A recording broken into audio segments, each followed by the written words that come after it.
All right, check this out. I have a pretty wild story to break down for you today because, how many times do these people have to get slapped in the face by Donald Trump and his administration before they realize that Trump does not give a shit about them or their family? Take Meghan McCain, for example, the daughter of the late John McCain, who spent the last few years of his life battling the Trump administration, protecting the Affordable Care Act by giving a thumbs down and essentially breaking party lines to condemn Trump as Trump demeaned him, made fun of his brain cancer, made fun of him for being a prisoner of war, yet his daughter, Meghan McCain, has honored his legacy over the past few years by running defense for Donald Trump as he continues to destroy the democracy that her father fought for and was a prisoner for.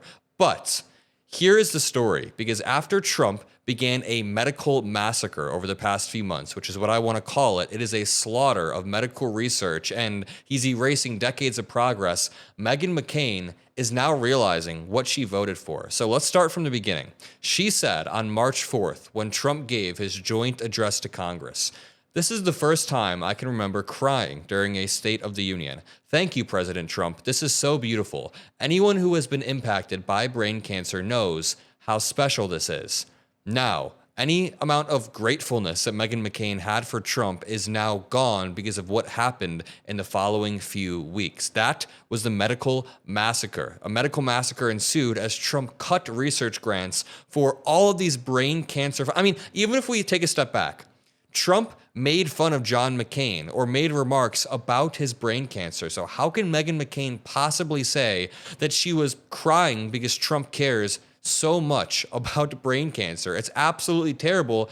And let's see what happened to make Meghan McCain say this morning, "My fellow Republicans, this is wrong. I am absolutely heartbroken at the news. The funding for brain cancer research has been cut." We'll break this down. All that I ask is that you drop a like. Make sure you drop some blue hearts. And let's just start with this article that says, "Trump's science policies pose long-term risk, economics warn." It details how since World War II, U.S. research funding has led to discoveries that fueled economic gains. Now cutbacks are seen as putting that legacy in jeopardy. Or what about this one? Trump makes sweeping HIV research and grant cuts that are, quote, setting us back decades. They terminated at least 145 grants, and that will decimate progress towards eliminating the HIV epidemic.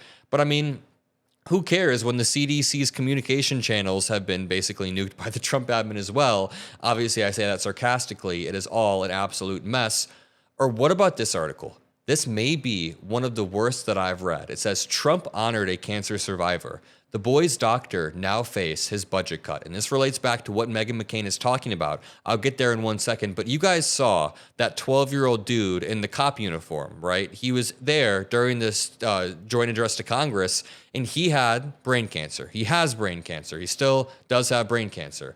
And Donald Trump honored him during his joint address, but now the medical faculty who helped treat him are potentially facing devastating federal funding cuts. A renowned medical school whose faculty helped treat the young cancer survivor who Trump honored is now facing the cuts due to the Trump White House. DJ Daniel, the 13-year-old from Texas, sorry, I might have said he was 12, 13-year-old from Texas who was diagnosed with brain cancer, now is facing an uphill battle due to the Trump admin, and people like Meghan McCain are beginning to realize what they voted for. I mean, they knew what they voted for. They knew better, but now they're beginning to publicly say, hey, this is too much. So just to back up 1 second to this New York Times article, because I find this important.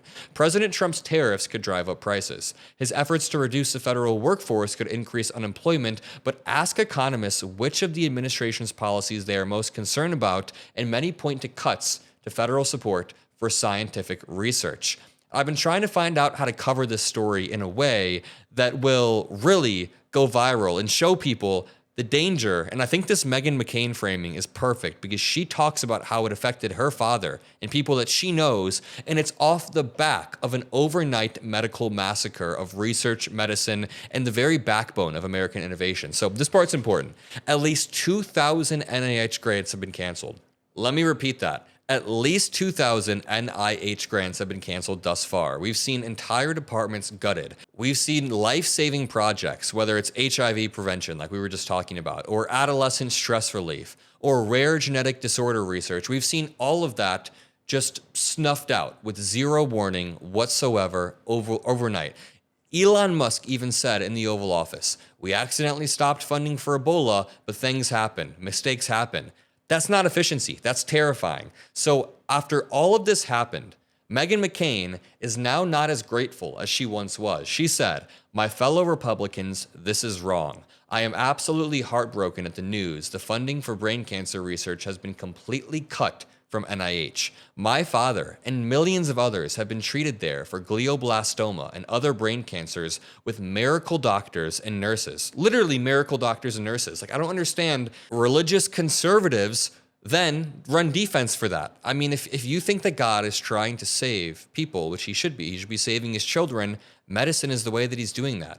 Meghan McCain then continues, "At NIH, among other treatments, is a proton beam. That only exists in 2 other places other in America." Holy typos. Meghan McCain has a lot of typos in this. "The proton beam lasers around brain tumors and kills them. It is nothing short of a miracle among all the other cancer treatments at the NIH, which are still being developed." The thing is, a lot of this stuff is being developed. When you axe the development, you're stopping the potential for there to be a breakthrough treatment in 10 years. Sometimes it takes a lot of time to build up to this stuff. Imagine if in 10 years we had a breakthrough that is now stopped due to this. And here's the thing. I just want to reiterate one more time because I think this is incredibly important. Meghan McCain, her father's legacy was basically voting against Trump to repeal the Affordable Care Act and standing up to the Trump admin, preserving what was left of our democracy. That's not his entire legacy, but when people bring up John McCain, a lot of times it's in the context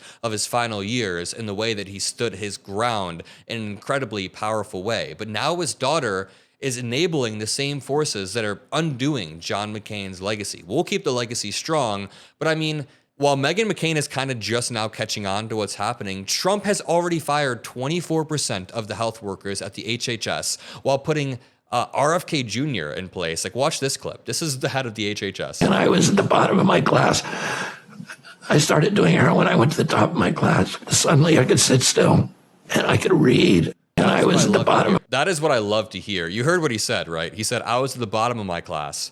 Then I started doing heroin. Now I'm at the top of my class." Like, dude, what is that what I'm doing wrong to get better grades? I just need to. Either way, Meghan McCain then says, "Those of us who are a part of the brain cancer community are mourning today. America and NIH have always been a beacon of hope for those of us praying for a cure. Some government spending is needed and appropriate. Cancer research is one of them. I am heartbroken by this.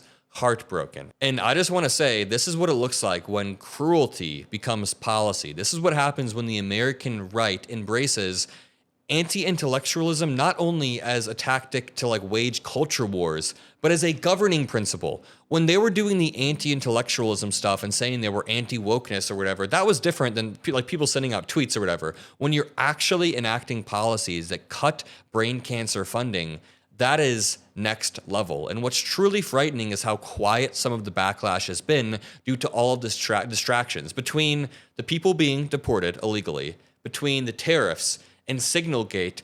It's hard to talk about the cancer patients who are missing out on a trial, and it's also hard to talk about the long-term effects, not just the cancer patients who are being affected now, but the tens of thousands of cancer patients who will miss out on trials because of this. We're not hearing enough from the 5th graders who aren't learning basic biology because her school lost funding. We need to talk about these ripple effects more, because if we don't, they're gonna slap us in the face in 5 years, and it's gonna be too late. I'll leave it at that. Drop a like, subscribe. I love each and every single one of you. Make sure you drop some blue hearts and share this video around. I think it's incredibly important, and I'll see you in the next one. Peace out.